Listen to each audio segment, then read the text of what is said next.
कि चींटी जब एक साथ रहती है तो बड़े से बड़े लकड़ी को, बड़े से बड़े कचरे को भी सामूहिकता में उठाकर ले जाती है।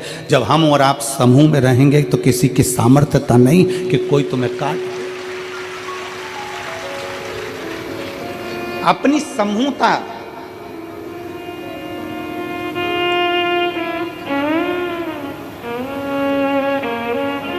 अच्छा हम आपसे पूछे, मेरी जीजियाँ बैठी हैं, मेरे जीजा बैठे हैं, मेरी माताएं बैठी हैं, मेरे भाई बैठे हैं, बेटियाँ बेटे बैठे हैं, हम आपसे एक बात पूछते हैं कि पहले घर परिवार बहुत बड़ा होता था, 4-5 मामा चाचा काका बुआ फूफा इतने बड़े होते थे, तो मोहल्ले में किसी की हिम्मत नहीं होती थी कि वो उससे झगड़ा कर ले। बोलो सही है कि गलत है?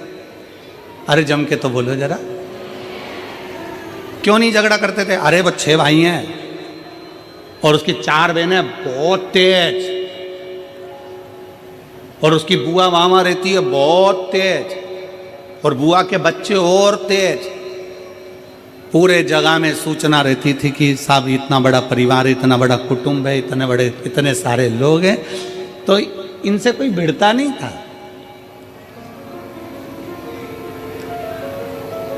आज क्या कहा जा रहा है? आज के जमाने की सोच आप लोगों के सम्मुख में पुराने समय की सोच को आज रखा जा रहा है। एक चींटी हमको ज्ञान उपदेश देती है कि हम सामूहिकता में रहते हैं तो बड़े से बड़ा कार्य कर लेते हैं। एक चींटी हमें ज्ञान देती है कि हम कतारबद्धता में चलते हैं, एक लाइन में एक कतार में चलते हैं। एक चींटी हमको ज्ञान देती है कि कचरे के ढेर में भी शक्कर का टुकड़ा, गुड़ का टुकड़ा पड़ा है तो मैं उठा लेती हूँ और लेकर चल देती हूँ। ये चींटी हमको ज्ञान देती है कि सामूहिकता में रहो, अपनी कतार में चलो, अपनी कतार, अपने धर्म को छोड़कर अन्य कतार में नहीं जाना। और चींटी तीसरी प्रेरणा देती है कि कचरे के ढेर में से भी शक्कर उठा लेती है, कचरे के ढेर में से भी गुड़ उठा लेती है। चींटी ये हमको प्रेरणा देती है कि दुनिया में ढेर सारे लोग मिलेंगे, कोई किसी तरह का मिलेगा, कोई किसी तरह का मिलेगा, कोई किसी तरह का मिलेगा, कोई अपशब्द कहेगा, कोई ताने देगा, कोई गाली देगा, कोई आड़ा टेढ़ा बोलेगा, सब तरह के लोग संसार में मिलेंगे। शिव महापुराण की कथा और चींटी का चरित्र कहता है कि कचरे के ढेर में से शक्कर उठा लो, उसी तरह संसार के लोगों में से जो तुमको अच्छा लगे उसकी अच्छाई को ले लो और उसकी बुराई को वहीं छोड़ दो। आप अच्छाई ग्रहण करो ना, हम अच्छा तो ले ही नहीं पा रहे।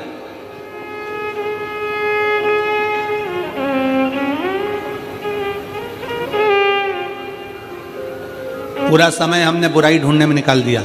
जैसे ही शादी का काम आया, पत्रिका लिखने का समय आता है और शादी की पत्रिका लिखाती है, और जितने लोग पत्रिका लिखने बैठते हैं वो आपस में चर्चा करते हैं। मामा जी के यहाँ पत्रिका भेज रहे हैं, मामा जी के यहाँ पत्रिका भेज रहे हैं, हाँ दूर के मामा है ना, दूर के मामा है ना, उन्होंने अपने को बुलाया था क्या? बस 2 जनी का लिख दो, ज्यादा जाने की जरूरत नहीं है। अब उनकी बुराइयां ढूंढना चालू करें, मामा जी ने ऐसा कर दिया, काका जी ने ऐसा कर दिया, बुआ जी ने ऐसा कर दिया, फूफा जी ने ऐसा कर दिया। जितने लोग बैठे हैं, जितनी देर पत्रिका लिख रहे हैं उतनी देर उसमें से बुराइयां बुराइयां बुराइयां बुराइयां छाटी गई। पत्रिका लिखते समय गणेश जी की पत्रिका लिख रहे हो, बेटे के ब्याह की पत्रिका लिख रहे हो, घर में बेटी के ब्याह की पत्रिका लिख रहे हो, घर में मंगल शकुन हो रहा है, मंगल साज सज रहे हैं। प्रयास ये करो कि पत्रिका लिखते समय ये करा जाए कि कितना भी बुरा व्यक्ति हो उसकी अच्छाई को ढूंढा जाए, जिससे हमारे घर में बेटी आए, हमारे घर में बहू आए, हमारे घर में जो परिवार बढ़े वो अच्छाई देखकर बढ़े।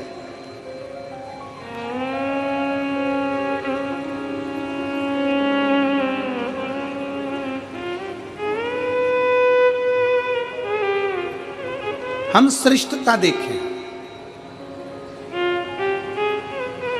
चींटी की सामूहिकता,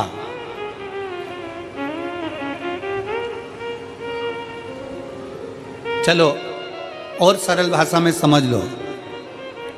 एक चींटी झुंड में है, बहुत सारी चींटी है, उस पर तुम लात रखोगे क्या?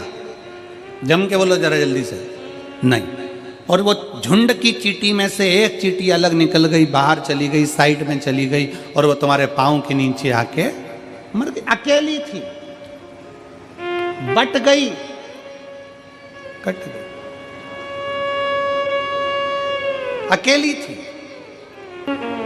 चींटी का झुंड है, उस पे पाँव नहीं रख पाओगे, क्योंकि तुम्हें लगेगा कि इतनी सारी चींटियां हैं, नहीं, काट लेगी, आ जाएगी।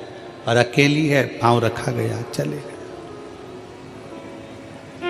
समाप्त हो गए।